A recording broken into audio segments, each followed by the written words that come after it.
coaching, donc, c'est un accompagnement. Le coach est là pour aider, conseiller, mais surtout aider la personne à trouver ses propres solutions. Parce que souvent, dans sa tête, c'est un peu embrouillé, notamment dans le TDAH. Les gens ont un peu du mal à savoir que faire, quoi penser, beaucoup de choses qui s'embrouillent dans la tête. Et donc, on aide notre client à éclaircir un petit peu ses idées, à trouver ses stratégies pour mieux s'en sortir, pour apprendre des fois à se relaxer, pour apprendre à des petits trucs dans la vie qui pourraient l'aider à avancer un peu plus vite. Voilà, c'est pas très borné, c'est très ouvert, très ouvert. Déjà, on leur explique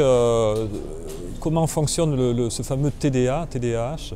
et on leur explique que c'est normal qu'elles fonctionnent comme ça et qu'il faut qu'elles utilisent leurs différences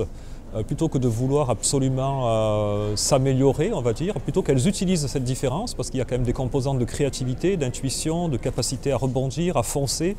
qu'elles utilisent leurs talents, leurs différences pour s'épanouir dans ce monde et pas forcément vouloir entrer dans un moule, pouvoir fonctionner comme tout le monde. Voilà. Les résultats sont assez probants avec le coaching,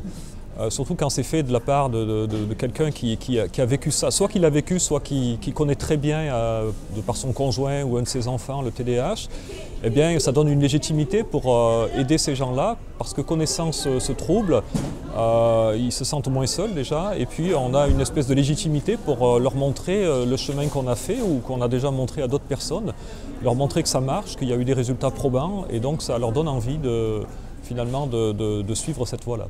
qui est finalement leur voie. Je ne leur impose rien, c'est simplement que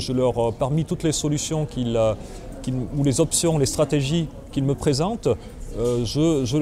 ils comprennent en me parlant et avec les bonnes questions, ils comprennent que finalement une des stratégies est certainement la meilleure en ce moment ça peut être effectivement améliorer leur hygiène de vie et leur sommeil pour fonctionner un petit peu mieux.